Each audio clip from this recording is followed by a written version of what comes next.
Welcome to the Oil Stream post-game show right here on Edmonton Sports Talk. Tom Gazzola with you. YouTube Trev holding things down back at our EST studios on the west side of the city. What a night in oil country. The Oilers win the 2023 Heritage Classic at Commonwealth in celebration of the 20th anniversary of the original back in 03. Matty Kassian will be stopping by shortly. He's just back on his way home as well, as we all scramble to get out of Commonwealth Stadium to get back in time for the show. If you're listening on our audio stream, you can hit us up at the inbox, 780-218-9999. If you're watching on YouTube on the EST channel, you can drop a line in the nasty chat. I will get to as many as I can. And if you're watching, feel free to give us a thumbs up as well. Smash that thumbs up button. And if you haven't subscribed to our channel, we're almost at 5,000 subscribers. We want to get there before the month is up. So the Oilers get the job done against the Calgary Flames in the Battle of Alberta at the Heritage Classic. Sellout crowd of 55,411. That place was rocking. Nickelback was actually really good. And that was just a really, really good night. The building looked fantastic. The city turned out. Absolutely great time in oil country after the Oil defeat the Calgary Flames 5-2. Let's get into the scoring summary and tail of the tape. Early in the game at 4:19, Brett Kulak, his first of the year, gets the Oilers on the board. Evander Kane and Ryan Nugent-Hopkins with the assists on Kulak's first. Then it would be Zach Hyman on a nice feed from Leon Draisaitl at 9:38 to give the Oilers a 2-0 lead. And then after that, Calgary would cut that lead in half at 14:55 on the power play. Nazem Kadri with the goal, Uyghur the shot, and Huberdeau the secondary assist to make it 2-1. But before the period was up, a clapper from the point from Evan Bouchard, his third goal of the season to make it 3-1, restore the 2-goal lead for the Oilers. Draisaitl and McDavid picking up the helpers there in the second period. Just the lone goal from AJ Greer for the Flames, from Uyghur and Markstrom. 3-2 Oilers. That goal coming at 14:41. Kind of a scramble in front of Stuart Skinner. Greer goes in and bangs home the garbage. But in the third period, the Oilers would come back. Vinny Desharnais' first National Hockey League goal from Evander Kane and Zach Hyman in the building. They had it as Kane's goal, but then they changed it to Desharnais. So he's got his first NHL goal. That goal it came at 16:16 of the third period. And then to put that one on ice tonight, Evander Kane, his second of the year, to make it 5-2 at 19:13. Derek Ryan picking up the assist on the Kane goal. 5-2 is your final in favor of the Oilers. Shots on goal, 32-27. The Oilers win that battle. Face-off dot, Edmonton 54.7% to 45.3%. The power play tonight for the Oilers, 0 for 2. The PK goes 5 for 6. Hits 30-23 in favor of Edmonton. Block shots 14-10 in favor of Edmonton. A much better night for this club. Maybe that's the spark that they needed to get things back on track this year. The Oil now have 2 wins. They're at 2-5-1, just like the Calgary Flames, and we'll see where they can take it from here. All right, let's dip into the EST inbox as well as the nasty chat. Let's go to YouTube Trev as well. Trev, what'd you think of that game, pal? How's it going, Tommy? Yeah, what a sight for sore eyes. That was awesome. Finally, just so nice to see. The boys were battling. It was a good 60 minutes, I'd say. There was a little bit of a lull in the second period. Well, and a little bit in the third, I guess. The Flames, but that's to be expected. They battled back, yeah. But the Oilers, they didn't give up, and they persevered. It was good to see. The top six was rolling. I kind of told you it was nice. I was really looking forward to seeing the Vander Kane, Nugent Hopkins, Hyman line. That was like the first time we've seen all three of those guys, I'm pretty sure, lace them up on the same line. So they looked good. There was I think it was in the first period there. Yeah, it was the first period, that stretch where I think it was I forget, Zadorov and just the Flames defense. They were out there for like 4 minutes. They were hemmed into their own zone. Yeah. And McDavid, Fogle, Draisaitl, they go out there, and then all three of those guys, they change, and then they just were still hemmed in. It was super good, like great sustained pressure, and that's something we hadn't really seen for the last, few games. So it was so good to see. I don't know if they changed their system. Maybe they did, maybe they didn't. Maybe they just decided to play tonight. They knew what was at stake, and they didn't want to lose. You could tell from the get-go.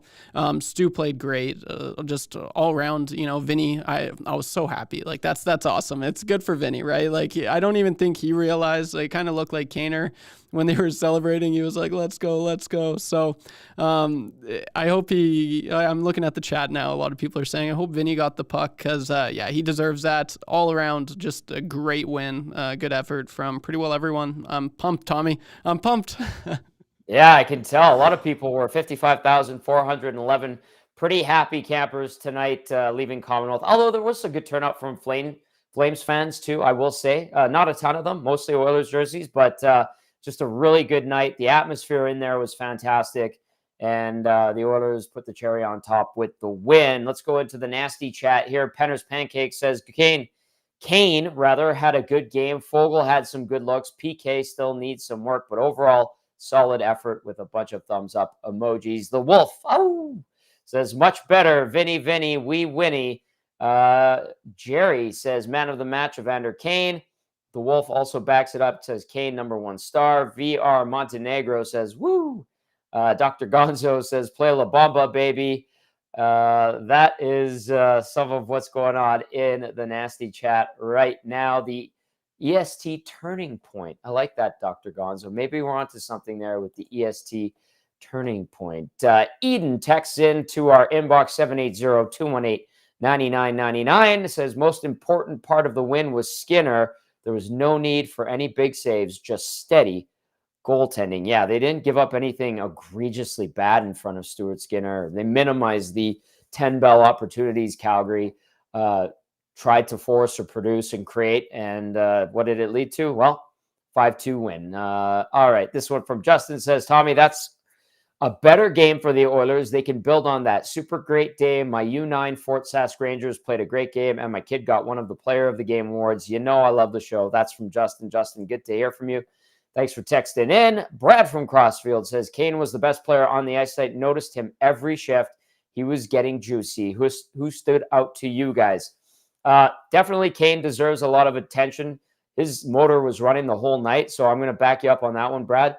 I did like Skinner. I did like Zach Hyman's game as well.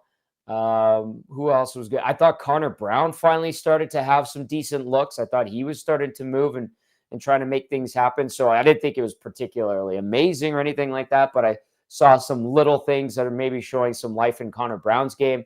So that's important as well. Overall, it just seemed like everybody was dialed in for the most part. And at least this time, they had some drivers that were helping to move this team forward. And that's what you get. You get a 5-2 victory over the Calgary Flames. This one says, this is the turning point of the season. Let's go. That texter, no name on it, but I see the last text that they sent in where they were really mad about how bad the team was last game. And their last text started with, this team is absolutely garbage. And then today, following it up with, turning point of the season. Let's go. No name on those texts. All right. This one from Jeffy says, I know I'm a homer, but to me, that game was Oilers 5, refs 2, Flames nothing. Call me crazy. Jeffy, a lot of penalties for the Oilers tonight. Some of them dumb. The Draisaitl one at first where he played the puck with the broken stick. I was like, that wasn't that bad, but we're a million miles away at Commonwealth. And then you see the replay and you're like, oh yeah, he actually touched the puck with this broken stick. Then he kicked it away. So that was definitely a penalty. Nurse with the punch when I can't remember which Flames player was digging in at Stu Skinner, but Nurse with the punch, like he got his money's worth there. Some bad penalties for sure, but the PK, especially on those 2 5-on-3s, managed to hold the fort, which was impressive and important. And I know at the end of the 5-on-3 PK, they did allow the goal that was it Kadri got with the redirection off the Uyghur shot. But outside of that, they killed off the other one. And whenever they needed to get a kill outside of the first one there on the 5-on-3, they were okay. PK has been pretty bad all season long. It is, I think coming into tonight, it was 24th in the National Hockey League at 71.4%, goes 5 for 6 tonight. So that's, I don't know, progress. Are we calling it progress? You tell me. 780-218-9999. Back into the nasty chat we're going to go. The Drifty Gypsy Adventures says, was Chad rocking a chin strap? I think he was. It's not even Charch Appreciation Month. And I think he had the chin strap. That was a good show. Did you like Nickelback YouTube, Trev? Yeah, I actually was. I didn't get to watch any of the Nickelback, so I was on the way back to the studio during the intermission, so I missed it. But it's nice to hear. Did you watch? Obviously, you saying that you liked it. It was pretty solid. Yeah, I thought it was really good. Actually, I thoroughly enjoyed it. People were rocking out to Nickelback. Like, I ran to the press box because we sat in the auxiliary press box just outside, right at the top of the section, and better view. You're in the crowd. It was nice. We had a lot of room, and I was like, okay, when Nickelback starts, I'm gonna listen to like 2 songs, and I'm gonna run into the press box and get a coffee for the third period, and get some for Dusty and Matty Owanek and Cass, and like it was just packed. People on the stairs just singing their That's hearts awesome. out, double fisting beers, and Flames fans and Oilers fans coming together, listening to Nickelback. They were just jamming to Rockstar, singing all the songs, and like young people, old people. I was like, oh my goodness, this is good. This is good. So yeah, it was all right. It was entertaining for sure. That's great. Yeah, and Nickelback, they get a lot of hate. I don't know. I love them, man. They get me going. Honestly, when I'm in the gym, when I'm having a tough night, I definitely tune into some Nickelback. There's nothing wrong with Nickelback. Well, they did a good job. It's too bad they didn't play more songs. They only got the 3, and I think they only gave them like 12 minutes to play. So maybe they could have snuck another one in, get them on there. I don't know why they waited so long. Anyway, it was good, and people were enjoying it, and it was so empty in the concourses. It was almost like people were leaving the second period early to go get what they needed, go to the bathroom maybe, and then they were all rushing back for when Nickelback got on stage. And it was just, I laughed because I'm like, oh, this is Alberta, and everybody loves their Nickelback. And even I said, I'm like, this is good. It was really good. So a good night overall, and Nickelback was excellent on stage, and the players on the ice put on a good show. And if you're an Oiler fan, you're very happy with what happened tonight. Let's go back into the inbox. Coach Mike texting in says, that's more like it. Excellent atmosphere, excellent game. Oilers don't play till Thursday. Do the Oilers work on the PK over the next few days? Coach Mike, probably. And whatever new wrinkles they're throwing into their systems, if they're getting away from the zone, going back to the man-on-man, we're going to be seeing that in the next couple of days. Now, I think I'll double check if Oilers PR has said anything about tomorrow, but I'm assuming tomorrow might be a day off after what was a very busy weekend here for the team, the organization. Kind of redeems themselves for what happened Thursday on Oilers Hall of Fame night when Charlie Huddy and Doug Waite went into the Hall of Fame and the Oilers laid an egg with that 3-0 loss. Well, at least they ended the week on a positive note at the Heritage Classic. So yes, probably will be some power play work, PK work, and then some system stuff as well. They'll have 3 full days of practice before their next game. Shanzi with a stream of texts. This one says, I was actually very impressed by Vincent's play. I liked it. You know what else? There was a lot of jam in this game tonight, some feistiness, and I thought that was a good sign. And we know these teams don't like each other. I saw Kadri chirping the Oilers bench after the Flames scored. Kadri and Kane had a bit of a thing going, and Desharnais was getting into it, but like he didn't need to take that penalty.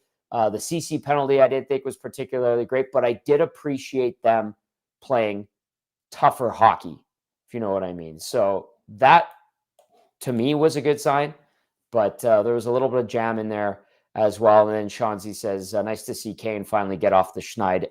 Indeed, he was going well. This one from Jimbo says, Nickelback playing Saturday nights all right on a Sunday night just summed up the choice to get them to perform.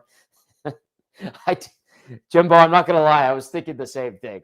I was like, because Dusty and Owanik were asking me what the band was rehearsing last night. And we were in the press box. I was like, oh, they're doing a sound check. And I'm like, I think they're going to play Saturday nights all right. How you remind me. And I couldn't remember if it was Burn It to the Ground or Rockstar, but it ended up being Rockstar. And so they start Saturday nights all right. And I'm like, oh, yeah, it's Sunday. Weird. Whatever. People were loving it. But Jimbo, I'm there with you. Another one says, Nickelback is like Darnell Nurse. Even if they have a good performance, lots of people won't admit it. That one coming in from Colin. Yeah, that's true. All right. This text says, hey, boys, finally nice to see them get it done. Also, the jerseys really grew on me. They looked really sharp. That one from Mark. 780-218-9999. Now we're waiting for Cass. He's making his way back home as the Oilers win at 5-2 in the Heritage Classic. 20 years later, the Oilers get it done on home ice at Commonwealth Stadium after losing the first one 4-3 to the Montreal Canadiens. You'll recall the Oilers won 3-0 in Winnipeg in 2016. That was a really well-done event. That was my third Heritage Classic. And I went to the one in Vancouver, and I really thought that the vibe, the setup, the way the weekend went here in the city was excellent. By far the best of the three I had been to. I've also covered a couple of AHL outdoor games, and not the same. Certainly not the same. That was by far and away the best one that I have seen up close and in person. So kudos to Edmonton and everyone who turned out, the volunteers, the staff. I know it's an NHL event, but man, they did it right. And it was great to see a nice weekend in late October and the way it did here in Oil Country. 780-218-9999. The Oilers win at 5-2 in a little feisty outdoor game. And these two teams will do it 3 more times this season.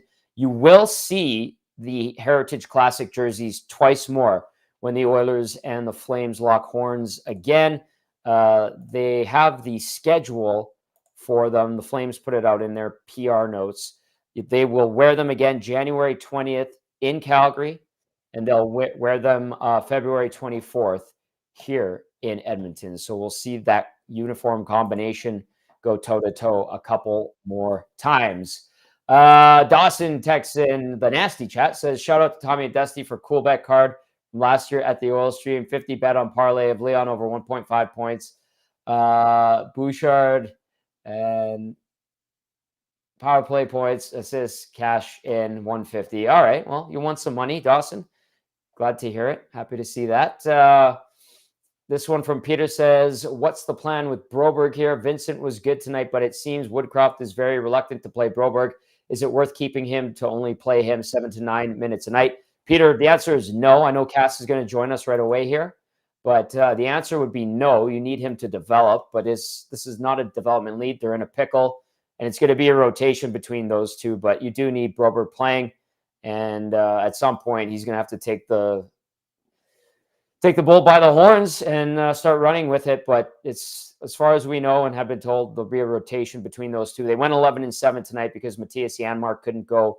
If you saw, there was an event at Rogers Place a couple of nights ago, and Janmark, he had his right arm in a sling. So those guys will be suited up as long as they wait for Janmark to come back, and we'll see what they do in terms of minutes for Broberg and Desharnais. But Desharnais certainly had way more of an impact on the game, has his first career National Hockey League goal, and does it in the biggest stage. This one says, is there concern about the amount of penalties the Oilers are taking? The Flames won't punish you, but there are lots of teams in the league that will. Oilers can't afford to play undisciplined hockey. A text coming in via the nasty chat by Inferior Woods, and I think Cass is ready to go. He's still wearing his hat from the game. Must be cold. Is Cass ready to go, Trev? Are we bringing him in? Yeah, we got him set. All right, let's go. Let's get Cass in here. There he is. Buddy, that hat, that thing is mega. Huge. Love it. It's great. It's great. So I was with my old firm. So Tage brought us all some sweet hats to stay warm, and I feel like this is going to be my new snow shoveling hat. And I Yeah. mean, I don't have the ears down, but I definitely wasn't cold, Tommy. It was a beautiful night out, and yeah, the hat is pretty sweet. I Yeah. like it, anyways. It looks good. It looks really good. All right, Cass. So we were talking about. I mean, we'll start with this. It's from Inferior Woods via the nasty chat. Said concern about the amount of penalties the Oilers are taking. Tonight we saw them take 6. They killed off 5 of 6, but some of those penalties I thought were unnecessary, a little overzealous at times. Let's start there, Cass. Are we noticing too much of a lack of discipline with this club? I'm not going to say there's a lack of discipline because we just won a hockey game. So I'm happy they won. The penalty kill was good enough. Yes. You don't like the Draisaitl penalty. You don't like the Nurse penalty when you're already down a man. Really, I mean, you shouldn't be killing off 2 5-on-3s in the same game. No. However, I'm not going to say that this is an epidemic at this point. They at least were engaged. The Kane penalty was an engaged penalty. Like it wasn't like it was a soft holding in the offensive zone Right. or anything like that. So I don't know. I get where some people, especially with the strength of their penalty kill, which isn't a strength for them. You don't want to get into a situation where they are having the parade to the penalty box. But tonight was one night. We haven't seen that repeatedly, so I'm not going to jump all over it yet at this point. However, you still got to be careful. You don't want to put your team in a situation where you're playing 5-on-3. I mean, that's you get out of the first one, you almost get out of the second one, but really, the Oilers have been so all over the Flames and playing so much better than them in that first period that's really the only juice that the Flames had. Like that let them back into the game, giving up that goal, and you managed to take the game back, but not a good position to put yourself in. No. All right, 780-218-9999 if you want to text us. And if you're watching via YouTube, get into the nasty chat. Lots going on there. All right, Cass, just your overall impression of the night. I know you were part of the Sens for that 2014 game in Vancouver. I was there for that one as well. But what did you make of the way things went overall off the ice and then on the ice, the team as a whole? It was fun. I mean, the concourse was nutty. It was crowded as you expected it to be. So if anyone going to get drinks or food, there was pretty long lineups everywhere. But it was a fun event, Tom. It was really, really fun. I mean, Nickelback was awesome. I know there's so many people. There are so many people. I hear it all the time. Like people make fun of Nickelback all the time. And then it's like, and then they just go and sell out every show and like crazy. And that people just love it when they actually play music. And I love their pyrotechnics. Always awesome. Yeah. I love the fighter jets. Got the double pass flyover from the F-18. So that was pretty awesome. So it was a cool event. I think they did a great job of it. It's weird. I don't know if you felt this watching hockey from a different angle live. Yes. It's a different experience. But overall it seemed like it was a lot of fun. There's a couple of people who tried to start the wave too many times. That was a little iffy. But Tom, I think they did a great job. I think people had fun, Tom. Which is what it's about. People had fun. Yeah.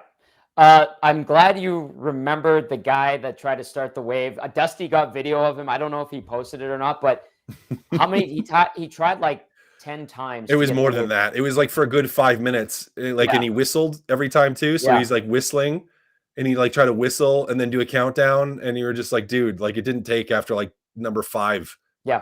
Just give it up at this point. Well, Lewonick started yelling at him. He's like, don't do it. Like, stop it. And like 5 people in front of him would go, and then he'd do that dumb whistle. And I appreciate the fact that Oiler fans shut it down. I think they knew. I think we got hit with the wave a few minutes later, though. I don't think it started from that area, and it's just like I don't know. I'm less, I care less about it than like Dusty and the Slender Man and Wannick. Yeah. They loathe the wave, and I'm not. I'm kind of whatever, but really, it's like if you want to get it going, I have no problem with you trying to get it started, but you get like 2 tries. you get like 2 tries. You tap out after 2.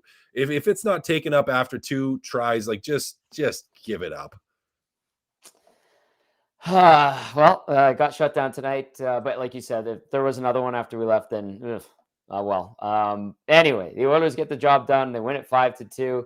We've got a bunch of texts to get to on a pretty good night in oil country. Let's go to the inbox.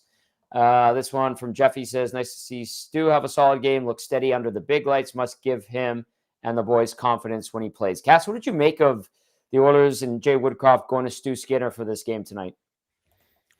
Well, I think he had cool pads, so Yeah. it was kind of like, well, you kind of had to play him wearing those pads.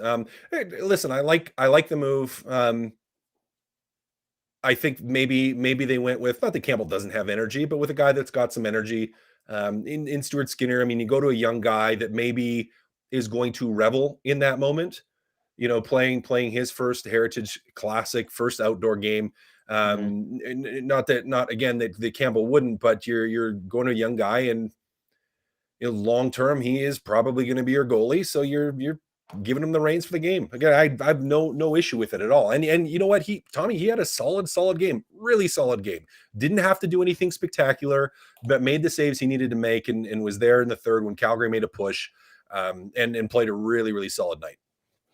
This one says, it was great to get some perspective tonight. The Flames either played their worst game of the year or are absolutely horrendous with no hope whatsoever. Will be a short year for them, and onwards and upwards for the Oil. That comes in from Steven. This one says, hey, Tom, sorry I forgot to ask this question in my previous text.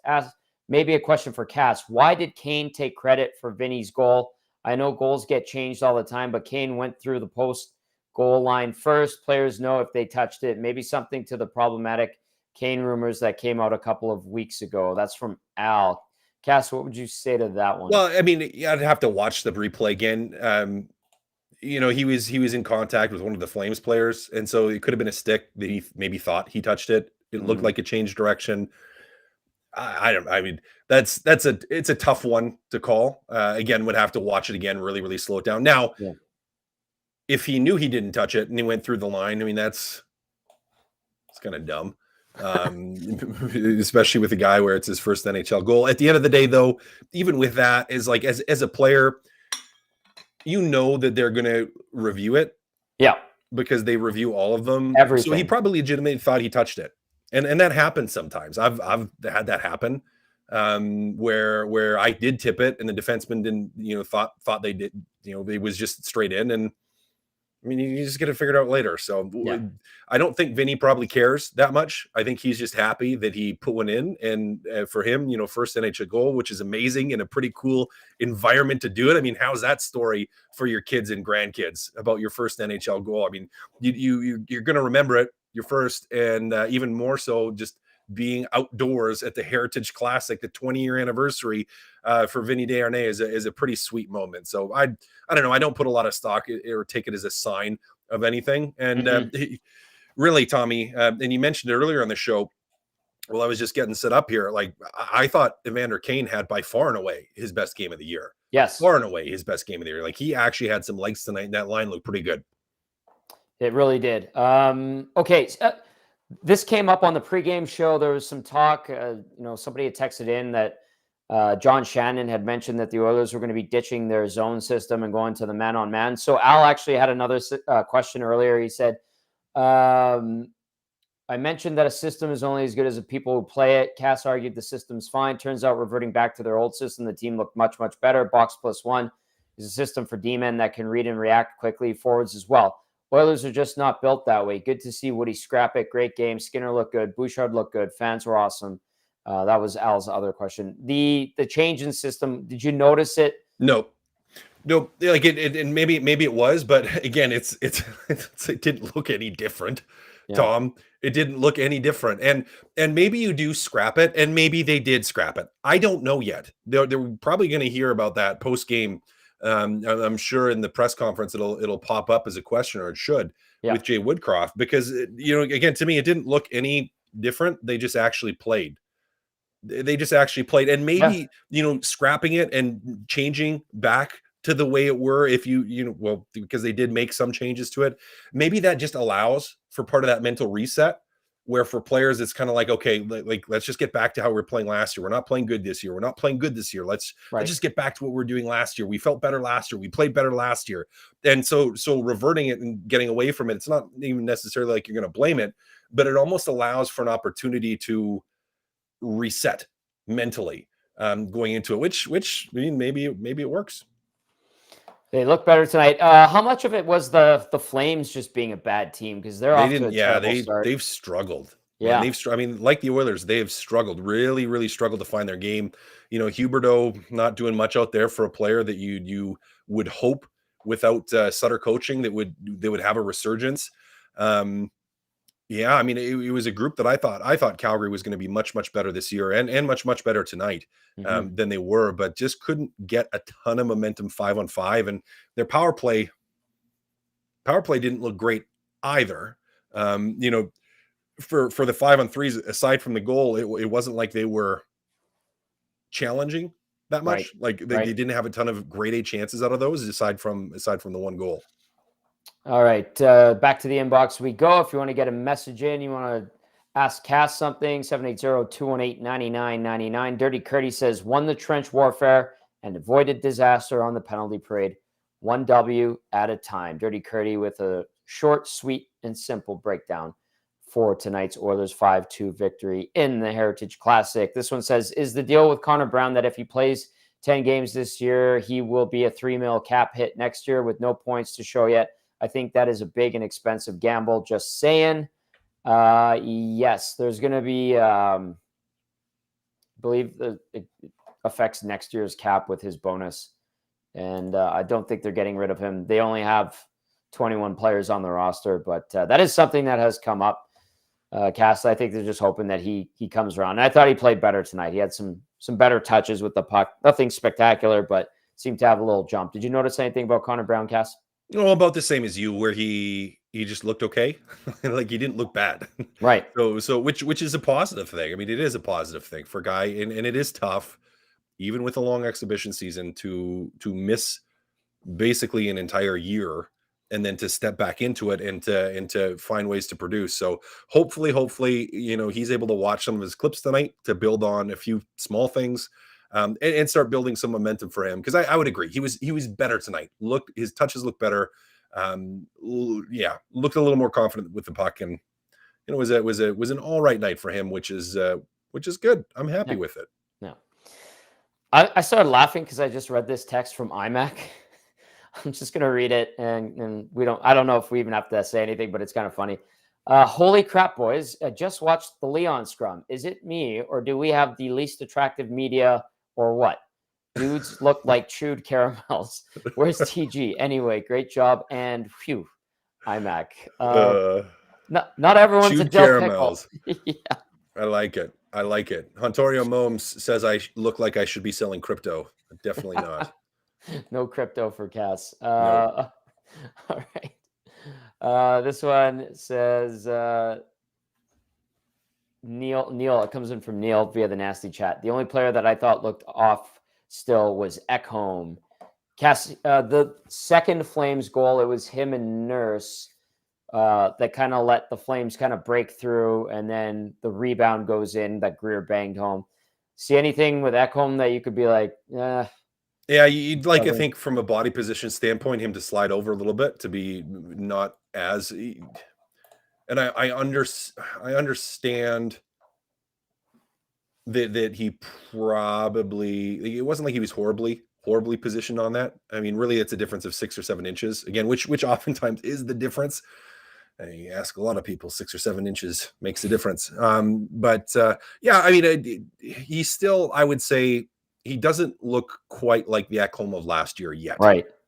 He doesn't look like the Ekholm of last year yet. So I think he's still there's hopefully more of his game to come, because he hasn't been quite as solid. Again, I don't think it was a bad night for him, not at all. But you'd like to see just that last year he was so solid every night, right. Solid, and now this season we haven't seen that, and we know he's dealing with injuries. So I'm hoping we're just continuing to see a little bit of improvement every day. But I don't think he was bad today, Tommy. I thought he was all right. Maybe on that play, a little bit better body positioning to pick up the stick, chasing a little bit on it. But yeah, he was okay. Caper Dan says this one is for Cass. Should there be concern about the adjustments to the D zone coverage? I know it seemed to work tonight, but isn't the reason they changed it originally because it was so easy, only exploited by better teams like Vegas? That comes in from Caper Dan. Well, Caper, Dan, we still don't know if they changed it. Really, we know we had reports that they did, but I couldn't tell a difference. Now I'd have to go back and break down the actual footage a little bit, but it wasn't like Calgary was in their zone so much where we were able to actively point it out frequently, like because Edmonton had control of the puck. And again, I kind of go back to, well, that's the issues weren't with the system before. Now, if it's a mental issue and you're trying to get guys to snap out of it, and so you change and revert your small changes back to what you had, then yeah, maybe it works. We'll have to see here beyond just this game. Beyond this is just this game. And again, we don't know if they changed it for real yet. We don't. We'll, hopefully find out and be able to evaluate after that. But yeah, I mean, Tommy, did it look different to you? No, it didn't. It just seemed like they didn't make stupid plays in their own zone as much. Exactly. And that's not systems. That's stupidity. Execution, I believe, is the technical term, but we like to call it stupidity at times because they've made a bunch of egregious, boneheaded defensive zone plays in the first 7 games of this season. Outside of the Nashville game heading into tonight, a lot of times they just made really bad reads in their own zone. So we'll hear from Jay Woodcroft, and if he touches on it, then we'll have a better sense of what they're doing with their systems play in their own zone. But a lot has been made about the systems play. That was some of the talk from the Calgary folks as well, that the Flames haven't adjusted to their new system. And, when you hear about that, a lot of eye rolling happens, but we'll see what Jay Woodcroft has to say. The next game is on Thursday against the Dallas Stars, 7:00 start. So the Oilers will have a couple of days to work on whatever they need to work on and whatever is still deficient, like the penalty kill. But there was some good in tonight's game from the team. I like the jam that they showed, Cass. I wouldn't have minded an outdoor fight. I'm not going to lie to you. Yeah, I was kind of, part of me, anytime there was a scrum, I was like, come on. I thought Kane for a minute, they're the one where I thought he was going to go, but it wasn't to be. Such as the modern NHL. That's okay. That's true. YouTube Trev, do we have any guys coming in for audio and video from the locker rooms yet? Do you know? Yeah, I'm just grabbing them now. I've got Vinny, Draisaitl, and Kane. If you give me like 5 minutes, I should be all ready. Give you 5 minutes. Absolutely. Sounds good. Yeah, 780-218-9999 as the Oilers beat the Calgary Flames at the 2023 Heritage Classic. If you're listening on our audio stream, you can text us. Or if you're watching on the EST YouTube channel, you can drop us a line via the nasty chat. This one from Weird G says, I hope Cass lent that hat to Chris Cuthbert. Chris's dome was bare during the game. Not sure if someone gave him something to cover his head. I think CC probably had a head cover if you want. They gave away toques to the media tonight. Really nice toques. So I'm sure CC was fine. He was fine. Yeah. He was fine. I'm sure of it. I don't want to give this hat up. Are you kidding me? You just got this hat. It's a nice hat. Super nice hat. This is my hat now. It's definitely your hat. Nobody's taking it away. Travis asking about Woodcroft audio. Yep, we're going to get to him shortly. Jerry wants to know, Matt, are you related to the recently retired Zach Kassian? I know this comes up at least once a year, but I'll let you handle once a year, Tom, at least once a week. Yes, I know. I got asked like 3 times today. No direct relation. A couple of years ago, we tried to look back and see. There's not a lot of Kassians that spell it with a K. Most spell it with a C. Mm-hmm. But no direct familial relation. I mean, I don't really care when people ask me that. My mother, on the other hand, she's just rolls her eyes now, and my wife gets asked if she's Zach Kassian's wife all the time, and she has to be like, no, I am not. I'm married to the older, more bearded, more meaner one. Yes, I love it. That's a good way to put it. Phil from a balcony in Banff says the Flames in their coveralls and Stetsons looked like the cast from Moonshiners, and like the losers on that show, their product was a little under proof. That's from Phil from a balcony in Banff. This one from DJ says, glad to hear you gentlemen back on pre and post. Tune in helps. Yes, indeed. You can check us out on TuneIn. That deal got done recently, and they finally have us up and running on TuneIn. So just another platform to get your EST fix. Nielsen Show, The Hangout, Fantasy Football 5, The Lock Shop, Oil Stream, Two Guys and a Goalie, Hello Hockey. It's all on TuneIn now. Original Poozar checking in. OP, good to hear from you. OP via the inbox says, most important part of tonight's game is McDavid looked 100%, and he was clearly not all year long and was struggling before he missed 2 games. Consistent giveaways in the middle of the ice and rarely separating with speed in the neutral zone. He was fully his normal dynamic self tonight. Original Poozar, good to hear from you. Big Uke says, what a game, what a night. Hopefully a turning point. Let's go. CB Radio guys says, guys, Fogle looked good on the top line, and the Nuge Hyman Kane line was great. We did talk a little bit about how Warren Fogle has been putting together a pretty darn good season so far. It's a contract year, Cass. Could he moonlight up there with McDavid and Draisaitl for a little while? I mean, he showed it in spurts tonight again, didn't he? Like I thought he played well with them. Went after pucks to dig them out. Didn't try to hold on to it too much, but didn't over defer either. It wasn't like he was just throwing it away. And what I liked about Warren Fogle tonight with that group was he's seeming to find his way around the net. Like he's getting to the front of the net, and he's been one of the few guys for the course of the season that has kind of regularly done that. Like if we're looking at, in ranking Oilers seasons thus far, Fogle has to rank near the top in terms of guys who have actually played pretty consistently decent. I mean, he could moonlight up there right now. It looks like anyways. I mean, he did better playing on the top line than Janmark did when he was given that opportunity. And that's with McDavid out of the lineup. I get that, but it looks pretty good for a contract year. Andrew Joseph, related to former Oiler Dennis Kassian. That one, yes, I am related to Dennis Kassian. So that would be the best description would be a great uncle of mine. So former, former Oiler from a long time ago. It's Uncle Denny. Did NHL or WHA Oilers? It would have been WHA, I believe. Yeah.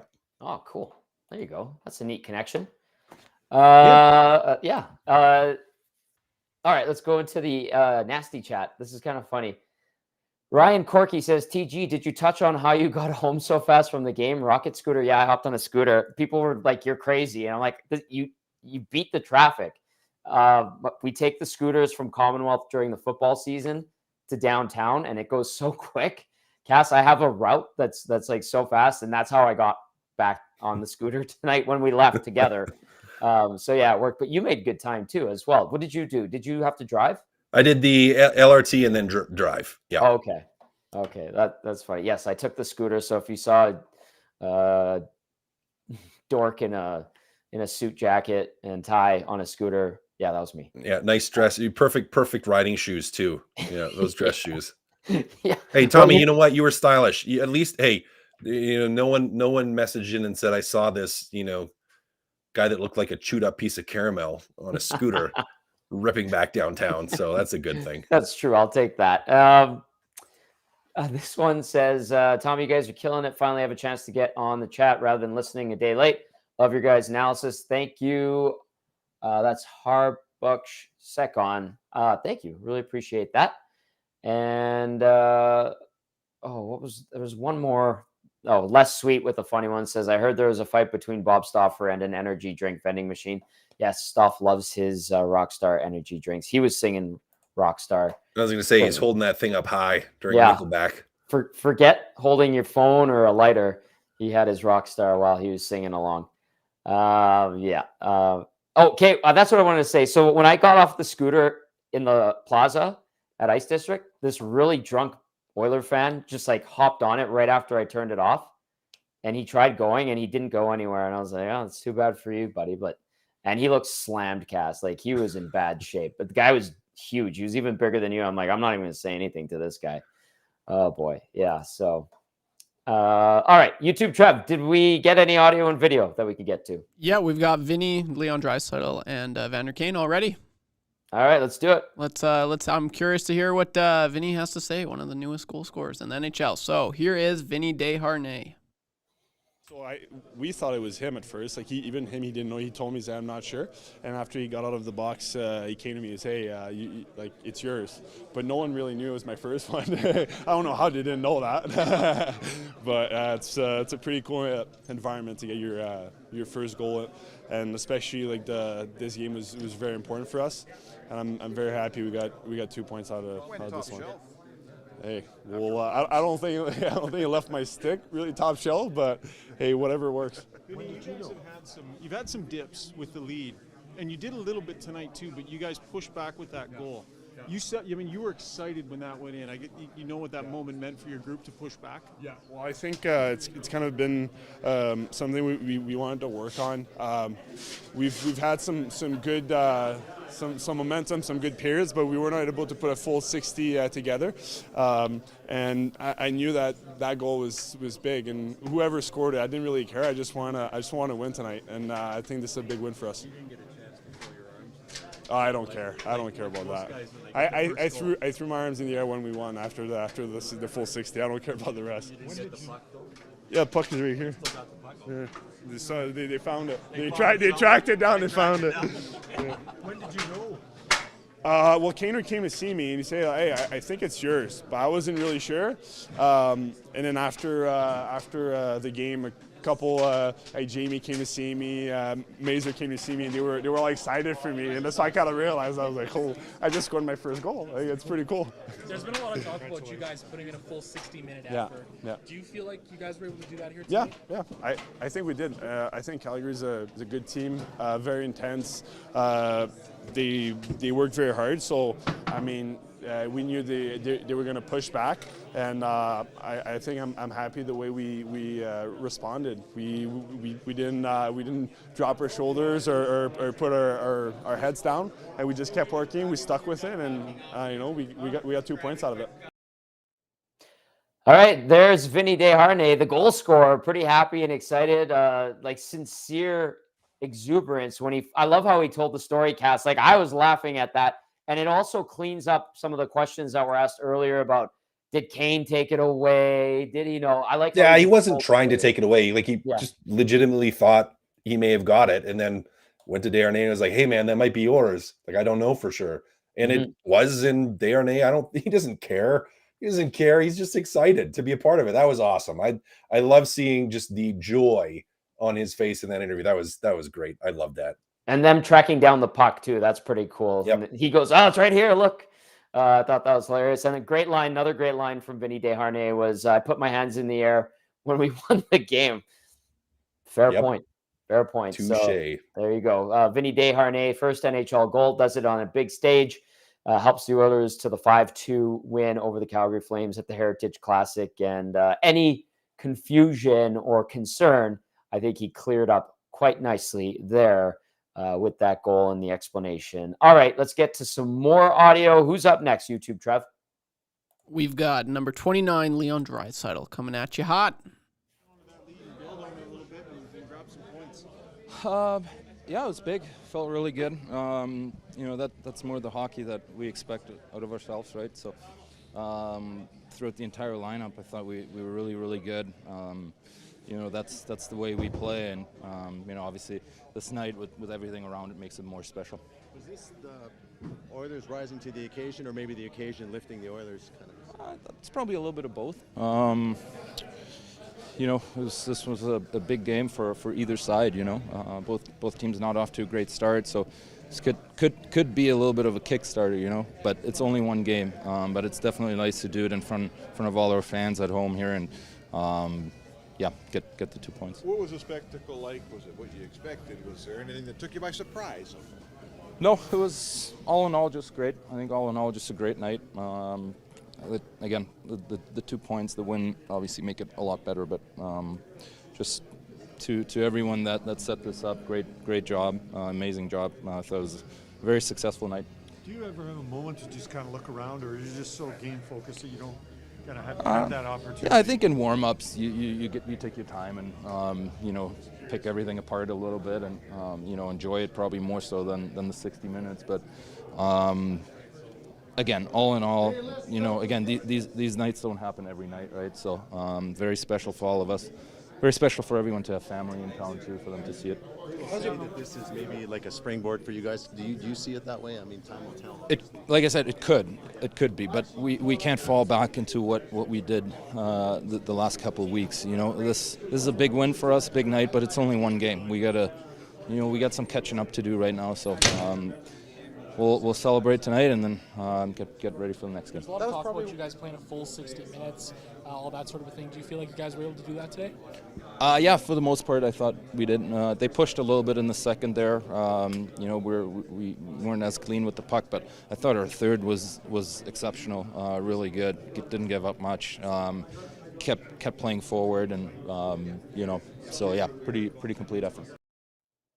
All right, there's Leon Draisaitl following his team's 5-2 victory in the Heritage Classic. If you're wondering how Draisaitl fared tonight, a couple of assists, +3, 2 penalty minutes. He had that broken stick penalty, and then a hit and 3 shots, 44% on the dot in 24-55 on ice in the Heritage Classic. Anything stand out to you there, Cass, from Draisaitl?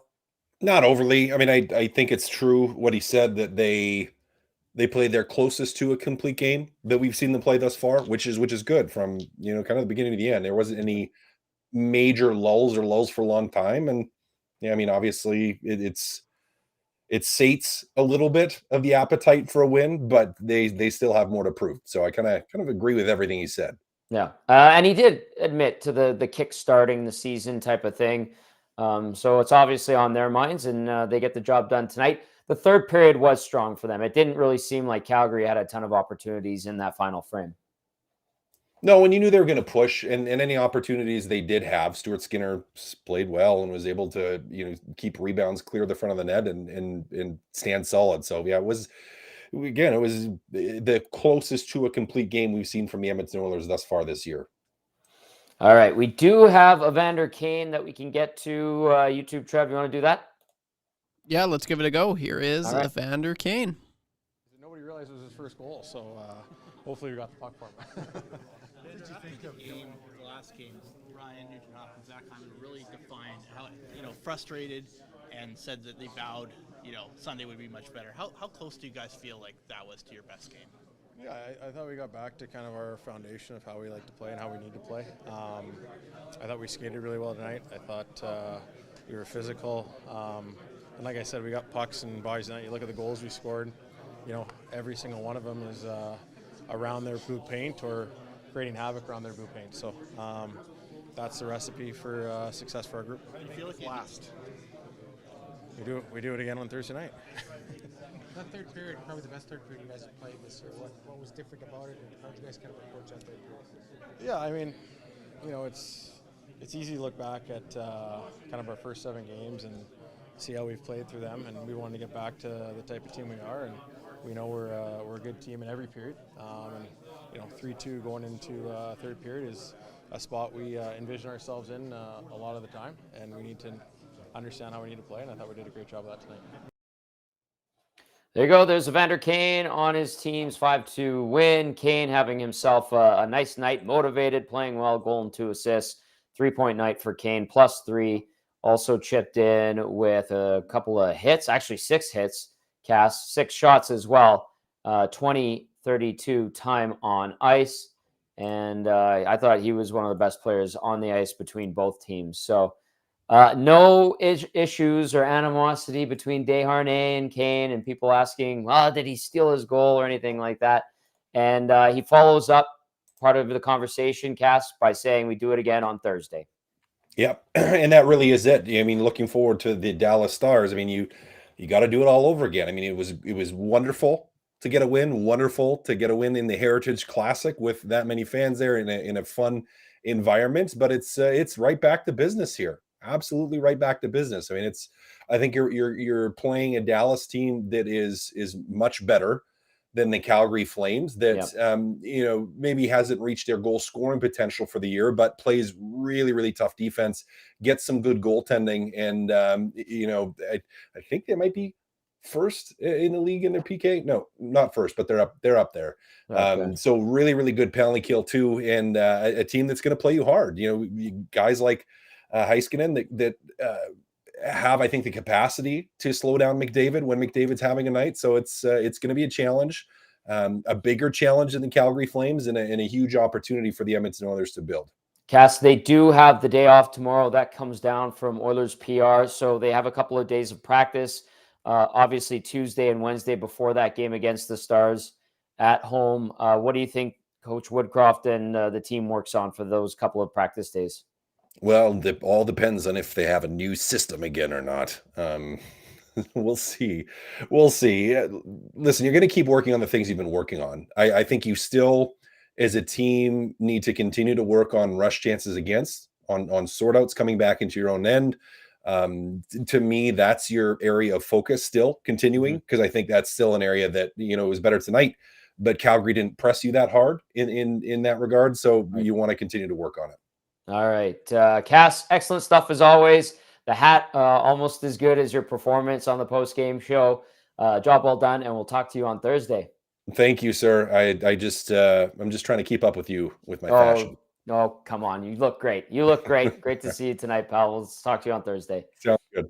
All right. There's our game analyst, Matt Kassian, helping us break down Edmonton's 5-2 win over the Calgary Flames. Let's go into the inbox.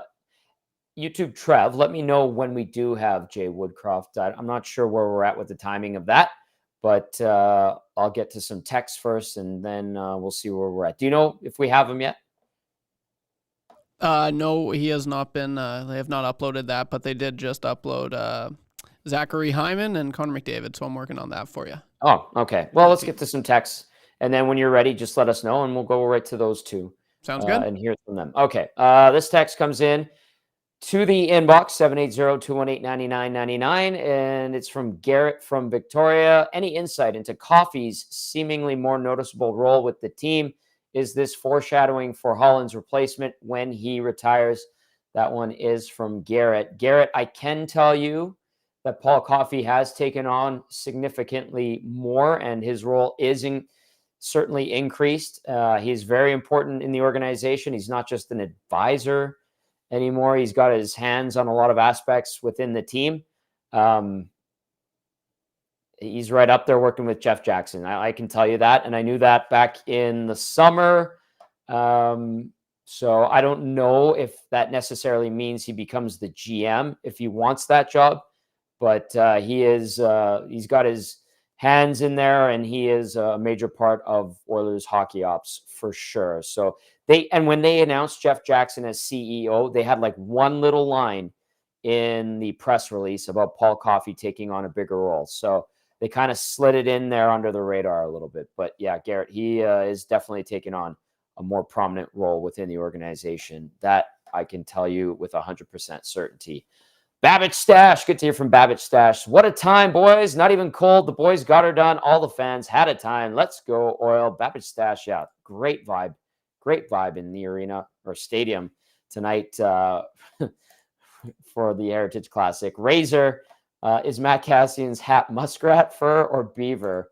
I'll tell you what, it's better than the quality from Seinfeld. Remember those hats that they had?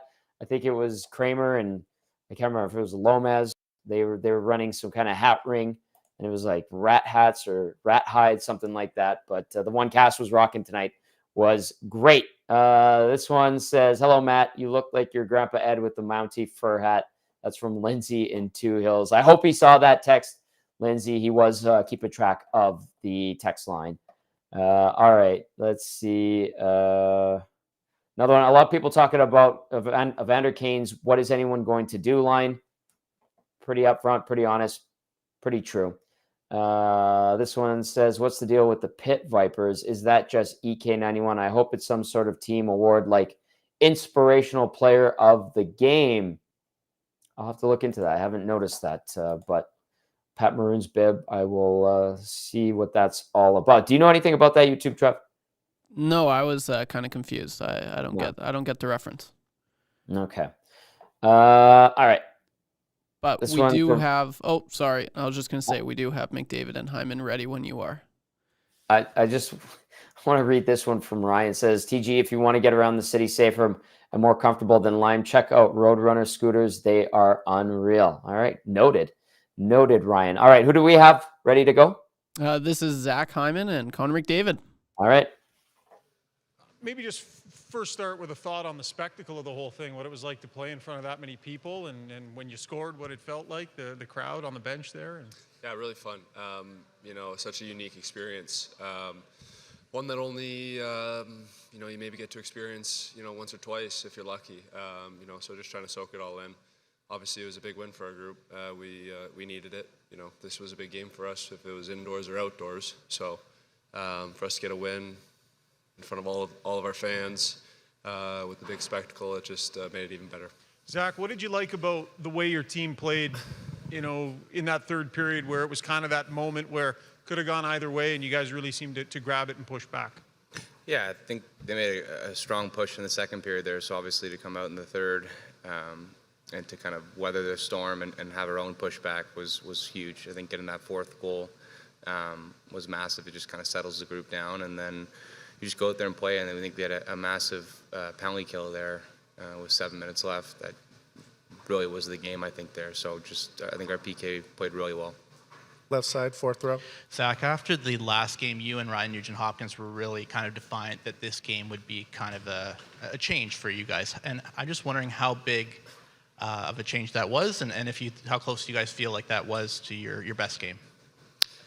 I think we just played more like ourselves. There was less thinking. I think we were fast. We were skating, and I think when you have an event like this, it's easier to get up for.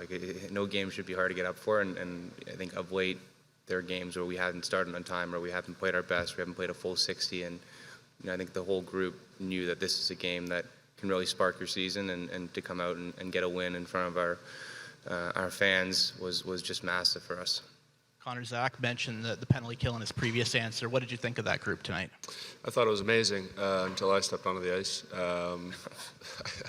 I gotta do a better job getting in the way and doing something on that first one, but I thought the guys really did a great job. Kind of weird to see 3 minutes and 5 on 3 in one period. So I thought that was a really big part of the game, and our boys dug in. Up front on the left. Hey, Connor.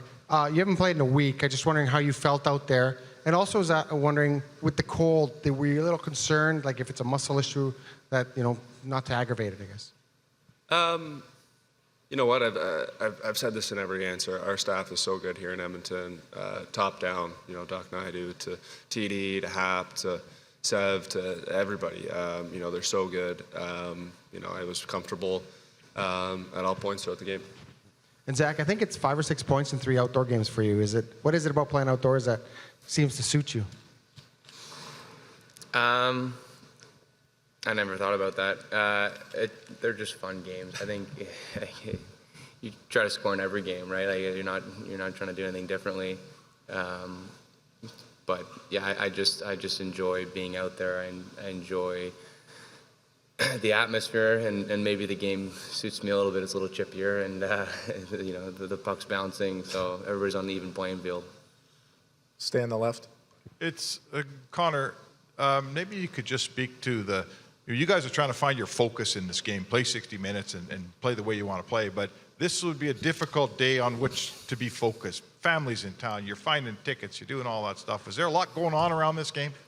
There is lots going on, but ultimately I think maybe that was a good thing to, a nice little distraction. But I think ultimately when, push came to shove, we knew that this was a big game in our early in our season. And like I said, indoors or outdoors, it didn't matter. We wanted to have this one, and we did. You score frequently. Vinny Desharnais scores the important goal on the first goal of his life in the NHL, first goal of his career. What's it like when Connor McDavid sees a guy like that score his first goal? I feel like, these outdoor games, it always seems to happen like that, somebody steps up in a big way and in a big moment that you might not expect. And I thought Vinny's game overall was amazing. And he just did so many good little things defensively. And to see him get rewarded on a big stage, a big goal at a big time. It was great to see. Our bench was really excited. Time Connor, for two more. You guys had the outfits going on, the oil rigger outfit when you guys rolled in. Do you feel like you guys played up to that standard and were able to play as close to a full 60 as you could? Yeah, a little tribute to, you know, the hard-working Albertans out there. You know, it's a hard-working province, and you know, we tried to bring that here tonight, and I thought we did that. Final one, Zach, over here. Just a thought on, it's a 3-2 game, third period, you've dominated 5-8-5. Just the way Skinner was composed when the game was still in the balance there for a few seconds. Yeah, he was great. I thought he was great in the previous game where we lost in New York. I thought he played outstanding, and I think he carried it over into this game, especially in an atmosphere where pucks are bouncing like crazy on the ice. And any shot kind of has a chance. I thought he was steady and controlled rebounds and just made all the saves that he needed to make, and we just felt comfortable, you know, and I think he's the reason that we did, and lucky to have him back there.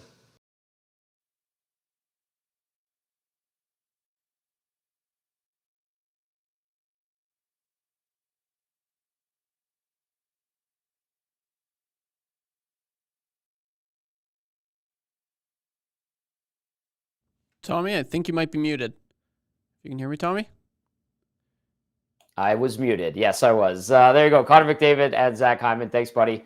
Appreciate that very much. McDavid, an assist tonight, and played 23-26. Gave credit to the medical staff, saying they'd done a good job of making sure he was ready to go, and reiterated that he was not uncomfortable at any moment in the game.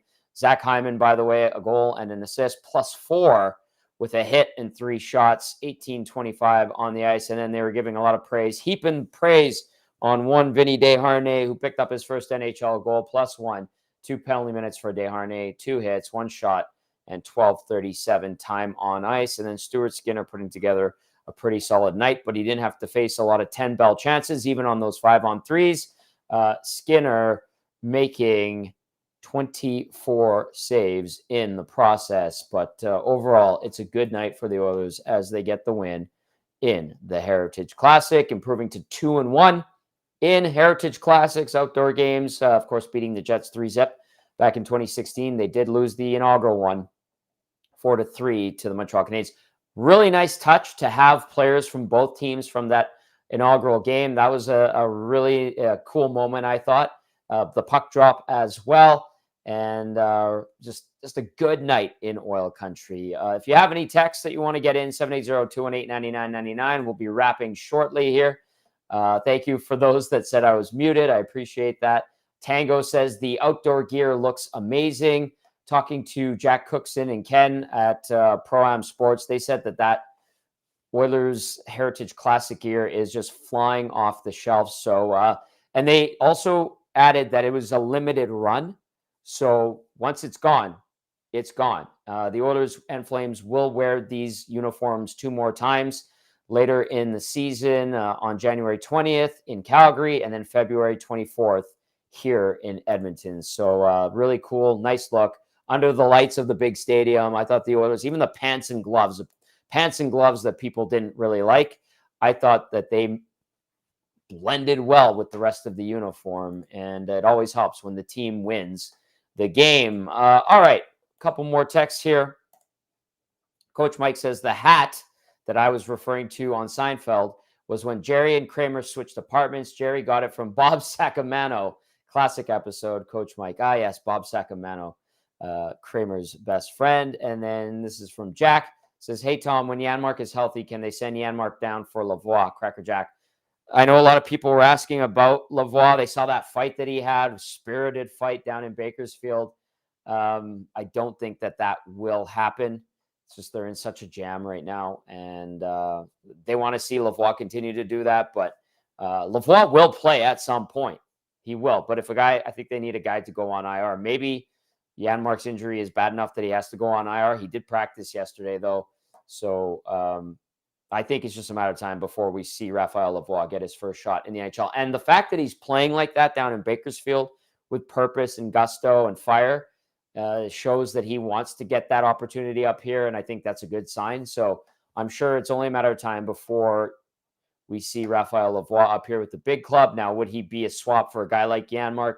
I don't think that's the case. I think it would be a situation where someone has to go on IR. I could be wrong, but that's just how I feel it would probably play out. All right, YouTube Trev, what we do need to get to is the player of the game, which is, as always, brought to you by Damon Bunting Remax Elite. Damon Bunting, consistent, top-producing realtor in Greater Edmonton and among Remax realtors. He and his team would love to help you find that right home or make the move from your current one. Community-driven, Damon Bunting understands what it takes to make a difference in our city. Check him out on DamonBunting.com or visit his Instagram page at Damon Bunting Real Estate. YouTube, Trev, you want to do the player of the game? Of course. Okay, so there is a few honorable mentions. I have to. Brett Kulak, obviously hometown boy, scores tonight. That's pretty huge. Vinny Desharnais as well. His first of his career in the NHL. That's always a special moment. I loved his post game. That was just what a good, humble, just what he was saying. It was just, it was super nice to hear. So I love that, but everybody's been saying it tonight, and I'm gonna echo it as well. Evander Kane, easily, without a doubt, his best game of the season. He was lights out. He did kind of make some silly penalties. They were pretty weak, but 1 goal, 2 assists. He was a +3, which helped me on my fantasy and actually got me the dub this week, so I'm super happy for that. 6 shots on net, 6 hits. Defensively, offensively, he was so noticeable. He was skating he's got such a powerful stride, and he was really going full out or all out all game. So it was super encouraging to see for a lot of the boys. Here's hoping that Evander can just build off this and continue to just be the Evander of old. We got so used to seeing it, and he's just a great player. So Evander Kane, he is for sure the Damon Bunting player of the game. All right, good stuff. Check out Damon Bunting Remax Elite if you are looking to get into the market or looking to sell your home. Great guy, and he will help you, and his team will help you get done whatever you are looking to have taken care of when it comes to your real estate needs. All right, that was a fantastic show, a great night. Nice way to end the weekend in Oil Country. The Heritage Classic commemorating the first one 20 years ago. And the Oilers with a much better performance, effort, and result in the 5-2 victory over the Calgary Flames. Let's see if they can ride the momentum that they created tonight on Thursday against the Dallas Stars. The team is off tomorrow. They'll be back on the ice on Tuesday and Wednesday, gearing up for what should be a tougher game. But it's all good tonight in Oil Country. And with that being said, we will bid you adieu. For YouTube Trev and Matty Kassian, I'm Tom Gazzola saying thank you for tuning in, texting in, watching. We appreciate you. Smash that thumbs up button on our YouTube channel. If you haven't yet subscribed, please do. You can listen to us now on the TuneIn app, and good stuff happening here on EST. And we appreciate the support. And hopefully we're talking about more big nights in Oil Country. But tonight, certainly a tip of the cap to everybody involved, and for the fans of both teams making it a special one down at Commonwealth Stadium. Have yourselves a great rest of your Sunday. We'll talk to you tomorrow.